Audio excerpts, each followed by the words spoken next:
Chatting close कर दीजिएगा, chatting नहीं रखिए, चैटिंग क्लोज कर दिए, हो रहा है ना। देखिए वो इससे पहले वाले क्लास में हम आपको कई सारी चीजें बताए थे ब्रह्मांड से रिलेटेड, और ब्रह्मांड से रिलेटेड कुछ लोगों के सिद्धांत को भी दिए थे और बताए थे कि टालमी इतना बड़ा लोल था, जिस टालमी ने क्या कहा था कि टालमी ने कहा कि भैया सूर्य ही घूमता है। टालमी ने क्या बोल दिया कि सूर्य घूमता है, जबकि टालमी के सिद्धांत को काट दिया गया। टालमी के सिद्धांत को किसने काटा था? कॉपरनिकस ने काट दिया था। कॉपरनिकस ने कहा था कि भैया सूर्य नहीं पृथ्वी घूमती है, लेकिन इसने बोल दिया कि वृत्तीय पथ पर घूमती है। तब आया था कैपलर जो था उसने कहा था कि इलिप्टिकल पाथ पर घूमती है। गैलीलियो इन्होंने एक टेलीस्कोप बना के उसे सिद्ध कर दिया। हब्बल क्या है? तो हब्बल जो एक दूरबीन है जिन्होंने ब्रह्मांड को देखा था और बताया था कि पूरा ब्रह्मांड जो है ना अभी और एक्सपैंड कर रहा है, विस्तारित हो रहा है। ब्रह्मांड के विस्तारण का सिद्धांत दिया था गैलीलियो ने। आगे देखते हैं हम लोग। अब उसके आगे समझिए, तीन चीजें में आप अक्सर कंफ्यूज हो जाते हैं। एक होता है प्रकाश वर्ष, अभी आपको कोई पीडीएफ वगैरह नहीं मिलेगा, अभी ऐसे समझा रहे हैं एक हफ्ता डेमो के रूप में, प्रकाश वर्ष। दूसरा होता है आपका कॉस्मिक वर्ष, कॉस्मिक ईयर।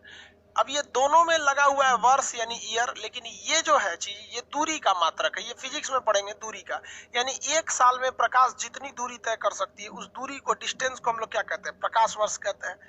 एक साल में प्रकाश द्वारा तय की गई दूरी। लेकिन हम आपको प्रीवियस क्लास में ये बताए थे कि कॉस्मिक ईयर किसे कहा जाता है। ब्रह्मांड जो है, सॉरी, हमारी जो मंदाकिनी है, हमारी अपनी मंदाकिनी, यानी हमारी आकाशगंगा का नाम क्या है? मंदाकिनी। तो हमारी अपनी मंदाकिनी में जो सूर्य है वो किधर पे स्थित है? किनारे पे स्थित है। सूर्य किधर है? किनारे पे स्थित है। और ये जो चक्कर लगाता है, ये चक्कर लगा के पूरा करता है 25 करोड़ साल में। इस 25 करोड़ साल का जो टाइमिंग है, इस टाइमिंग को हम लोग कहते हैं, हम लोग क्या चीज? कॉस्मिक ईयर के नाम से जानते हैं। ये टाइमिंग हो जाती है कॉस्मिक ईयर। समझ में आ गया कि नहीं आ गया? कॉस्मिक ब्रह्मांड वर्ष जिसे कहा जाता है। अब इसके बाद आती है एक खगोलीय इकाई। ये तो हो गया यहाँ पे। तीसरा समझिए खगोलीय इकाई। खगोलीय इकाई, इसे इंग्लिश में क्या कहेंगे? Astronomical unit. एस्ट्रोनॉमिकल यूनिट, ये क्या चीज हो गई भैया? अभी देखिए, जहां सूर्य है यानी सन है, इसी के आसपास में सारे ग्रह होंगे। तो हमको सारे ग्रह से क्या मतलब है? हमको मतलब है अपना सूर्य से, अपने पृथ्वी से मतलब है। तो हमारा पृथ्वी है, तो ये पृथ्वी तो एलिप्टिकल पाथ पर घूम रही है। ध्यान से समझिएगा, बीच में इधर उधर ध्यान मत भटकाएंगे लोग। ये हमारा सन है और इसके चारों ओर हमारी पृथ्वी घूम रही है। पृथ्वी ब्लू कलर की है, ये है पृथ्वी का डायरेक्शन। चारों ओर पृथ्वी घूम रही होती है, ये इलिप्टिकल पाथ में घूम रही है।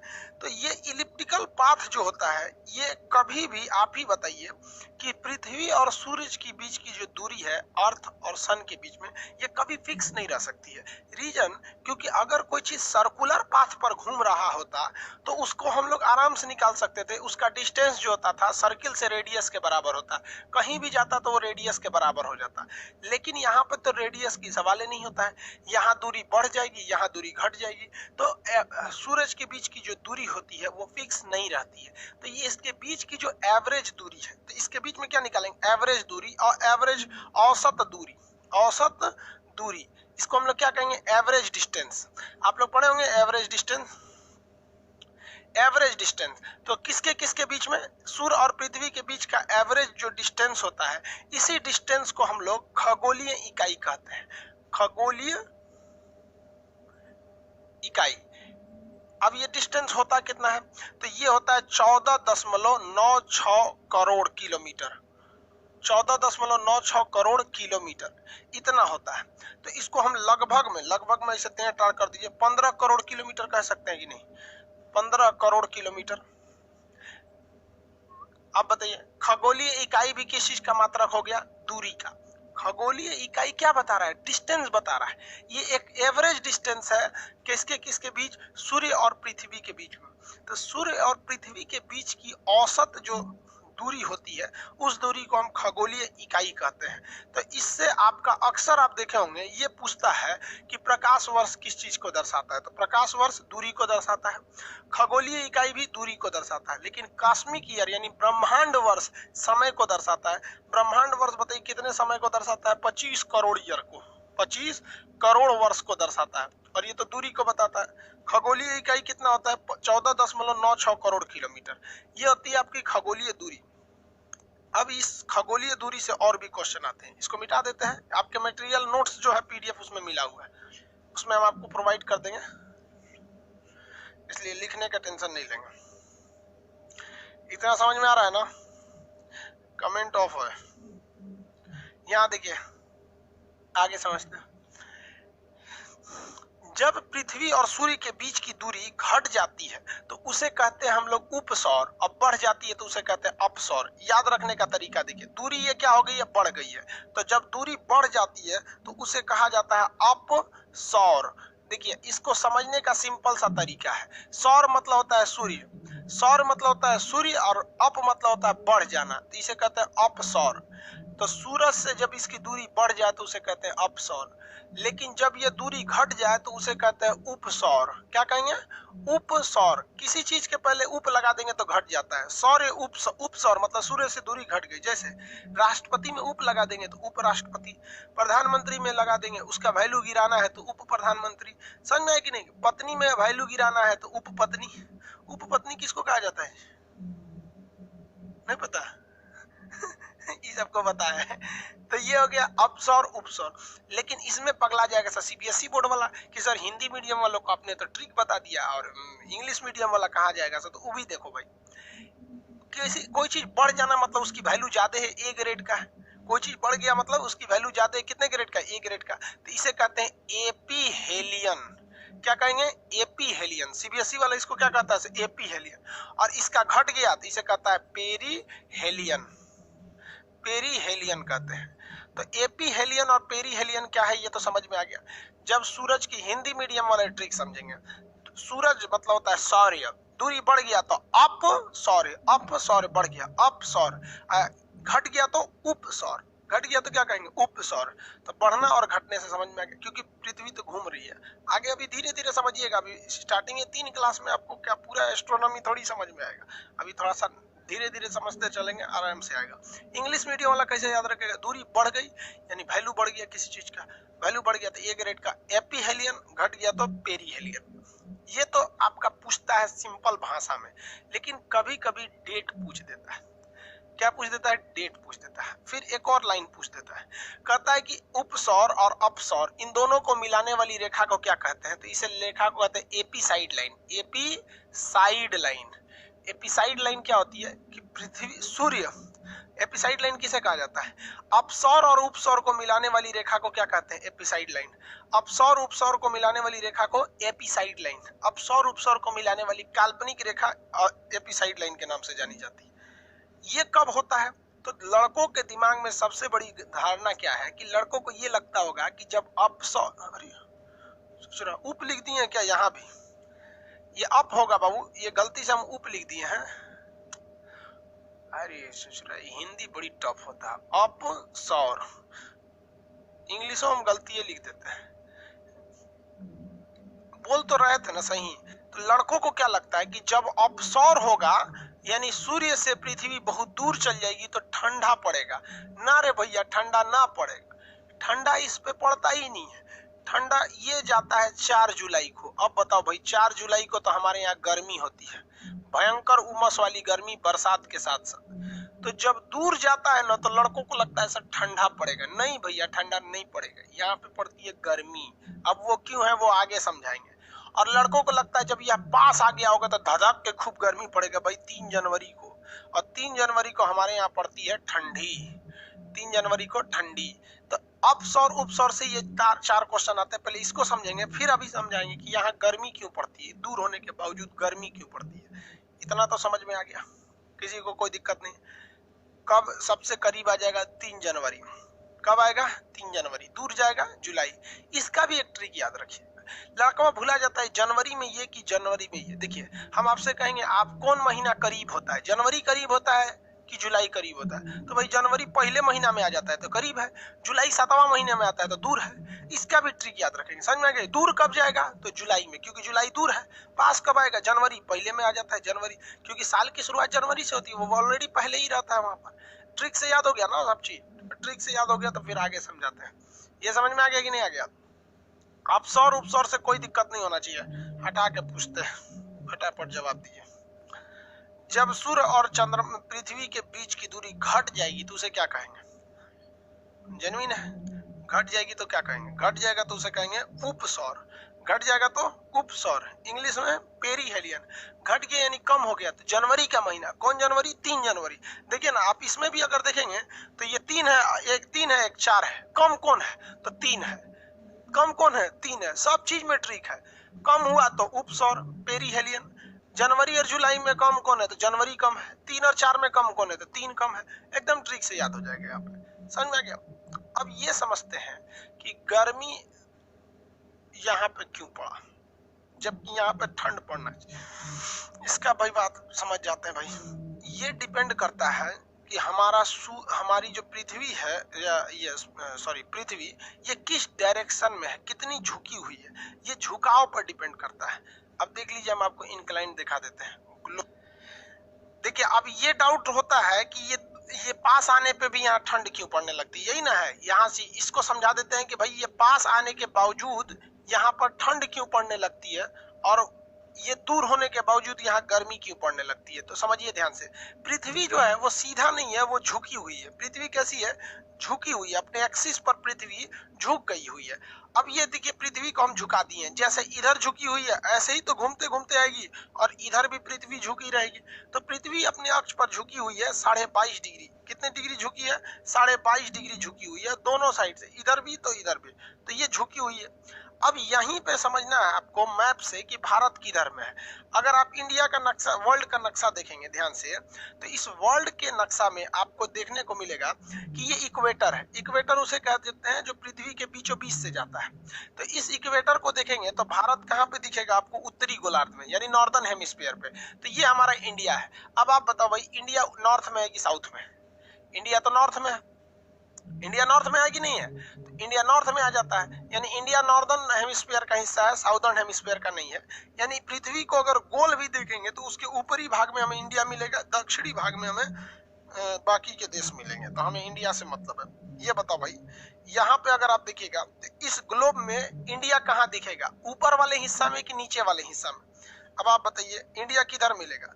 इसको हम 2 भाग में बांट देते हैं। इंडिया किधर रहेगा, ऊपर या नीचे? अब भाई इंडिया किधर रहेगा? ऊपर वाले हिस्सा में रहेगा। तो हम एक गोल डॉट बना दे रहे हैं कि भैया ये ऊपरी हिस्सा में इंडिया है, और इधर भी हम एक गोल डॉट बना दे रहे हैं कि ऊपरी भाग में इंडिया है। ये इंडिया है।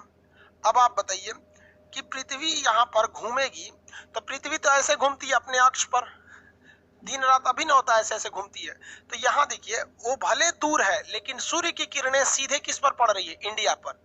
सूर्य की किरणें सीधे इंडिया पे पड़ रही है। तो किरण जो है ना, सूर्य कैसा चल रहा है? सीधा। सूर्य एकदम सीधा चमक रहा है, इसीलिए ये दिन कौन सा पड़ता है? गर्मी पड़ती है। ये दिन गर्मी यहाँ पड़ती है। जबकि यहाँ देखिएगा तो सूर्य की किरणें इस भाग में पड़ रही है, इसलिए यहाँ पर सूर्य जो होता है वो कैसा पड़ता है? तिरछा पड़ता है, तिरछा। इसलिए यहाँ पर क्या पड़ता है? ठंडा पड़ता है। और ये जो भले यहाँ पर पृथ्वी करीब है, तो करीब होती है कितने तारीख को? 3 जनवरी को। तो 3 जनवरी को ठंडा पड़ता है। ये भले दूर है, 4 जुलाई को ये दूर हो जाती है। तो दूरी भले है लेकिन सूर्य की किरणें तो सीधी पड़ रही है। तो गर्मी और ठंडा सूरज से करीब और दूर होने पे डिपेंड नहीं करता है। गर्मी और ठंडा डिपेंड करता है कि सूर्य की किरणें सीधी पड़ रही हैं या तिरछी पड़ रही हैं। इंडिया जो है वो नॉर्दर्न हेमिस्फीयर का हिस्सा है और पृथ्वी झुकी हुई है।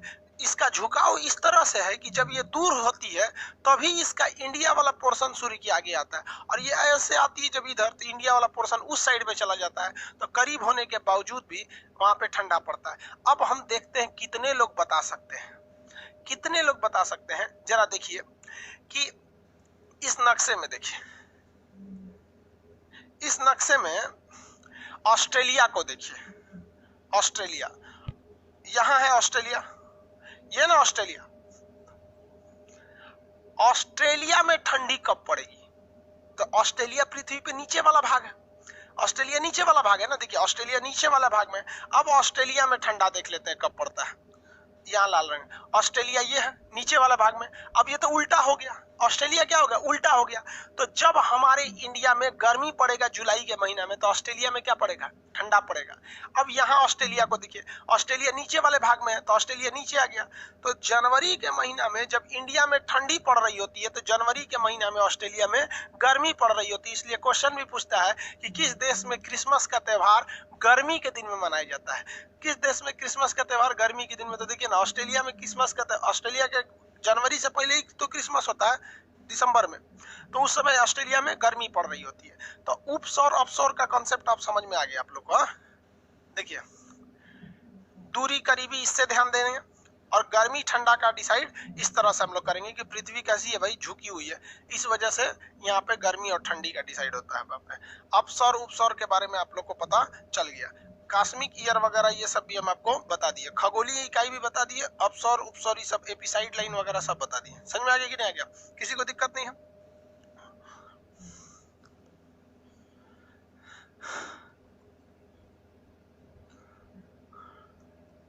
ये हमारी मंदाकिनी है।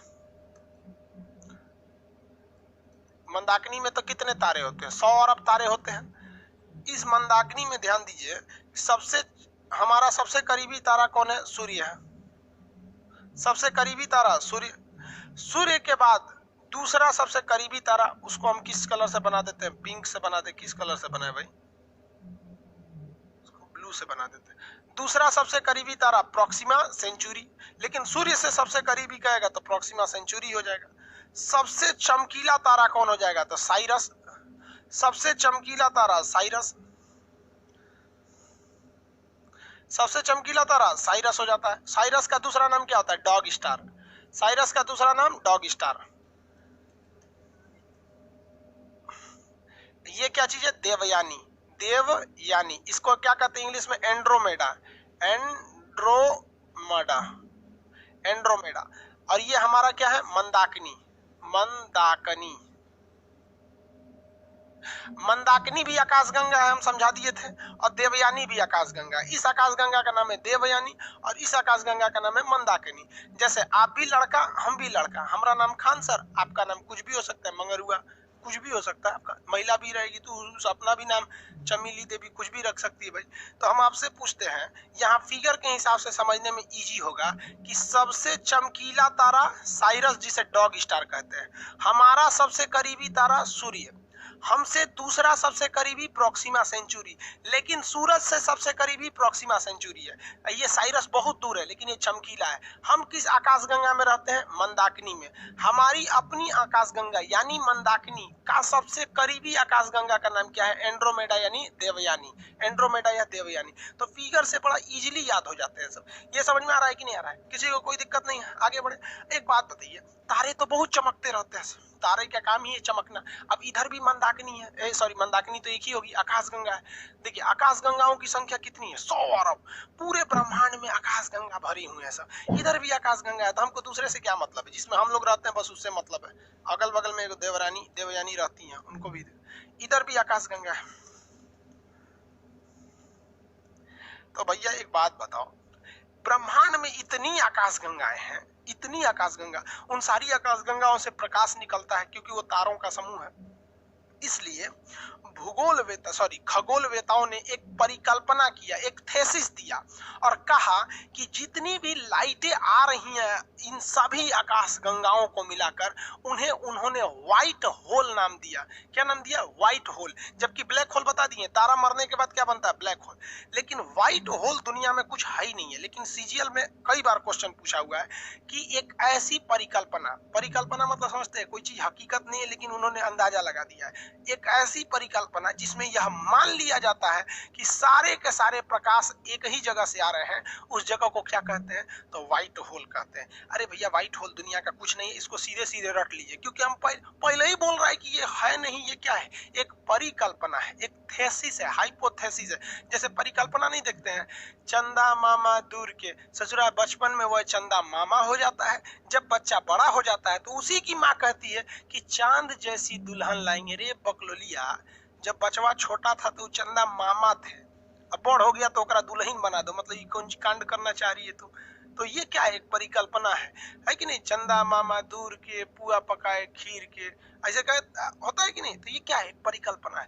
वैसे ही एक परिकल्पना है व्हाइट होल। कहेगा कि व्हाइट होल क्या है, तो कहिएगा एक परिकल्पना है। और कहेगा ब्लैक होल क्या है, तो बहुत ही ज्यादा डेंसिटी, बहुत ही ज्यादा घनत्व का एक मरा हुआ तारा है। समझ में आ रहा है कि नहीं आ रहा? व्हाइट होल क्या है? एक परिकल्पना है जिसमें मान लिया जाता है कि जितने प्रकाश आ रहे हैं वो उसी व्हाइट होल से आ रहे हैं, जबकि ये हकीकत बात नहीं है। दोनों को हमेशा याद रखिएगा। सबसे करीबी तारा सूर्य, दूसरा सबसे करीबी प्रोक्सिमा सेंचुरी, सूर्य से सबसे करीबी प्रोक्सिमा सेंचुरी, सबसे चमकीला तारा डॉग स्टार या साइरस कहते हैं। हम किस आकाशगंगा में रहते हैं? मंदाकिनी। हमारी आकाशगंगा यानी मंदाकिनी क्या सबसे करीबी आकाशगंगा देवयानी। ब्रह्मांड में कितनी आकाशगंगाएं हैं? 100 अरब। और हर एक आकाशगंगाओं में ताराओं की संख्या कितनी है? 100 अरब तारे हैं। सब समझ में आ गया कि नहीं आ गया? उपसौर अपसौर समझ में आ रहा है आप लोग को? ये कॉन्सेप्ट समझिएगा तो अच्छा रहेगा। यहाँ तो समझ में आ गया ना कि हम करीब होने के बावजूद भी हमें ठंडा क्यों रहता है? क्योंकि हम दूसरी ओर चले जाते हैं, झुकाव होने के कारण। और ये दूर होने के बावजूद भी यहाँ गर्मी क्यों पड़ता है? क्योंकि हम पृथ्वी के सीध में आ जाते हैं, झुकाव होने के वजह से। अपसौर उपसौर के बारे में कंसेप्ट अच्छा से समझ में आ गया। क्या है अपसौर, क्या है उपसौर? किसी को कोई यहाँ पे दिक्कत नहीं है? आगे बढ़ जा। अरे भाई, किसी को प्रॉब्लम नहीं, इतना तक में नहीं है। अब क्वेसर और पल्सर, ये तो हम आपको बताए थे। बहुत तेज गति से घूमने वाले ताराओं को क्या कहा जाता है? क्वेसर और पल्सर के नाम से जाना जाता है। अब आगे के क्लास में हम समझाएंगे आपको तारामंडल के बारे में अलग से, नक्षत्र के बारे में अलग से, फिर उल्का पिंड बताएंगे, फिर उल्का बताएंगे, फिर पुच्छल तारा, धूमकेतु, ये सब चीजें क्या होती हैं, फिर ग्रहों के बारे में। अभी थोड़ा सा एक हफ्ता हम लोग धीमा धीमा चलेंगे ताकि इंटरेस्ट है। सबसे जरूरी क्या है कि आपके दिमाग में एक आइडिया आना चाहिए। यहाँ समझे कि नहीं समझे कि आखिर ससुराई पास होके भी ऐसे क्या क्या क्या, ये वाला कंसेप्ट, पृथ्वी के घुमाव तिरछा। अब ये पृथ्वी घूमी क्यों है, तो ये आप बताओ। ये तो हम जब पृथ्वी पढ़ाएंगे तब बताएंगे। और ये पृथ्वी कब पढ़ना है? भूगोल में पढ़ना है। यहाँ हम पृथ्वी के बारे में थोड़ी बताएंगे, यहाँ हम ग्रहों के बारे में बताएंगे। तो आज हम ज्यादा नहीं पढ़ाएंगे, इतना ही। शुरुआत के एक हफ्ता नॉर्मल चला जाएगा। समझ में आ रहा है कि नहीं आ रहा है? किसी को दिक्कत? आज के लिए इतना ही रहने देते हैं।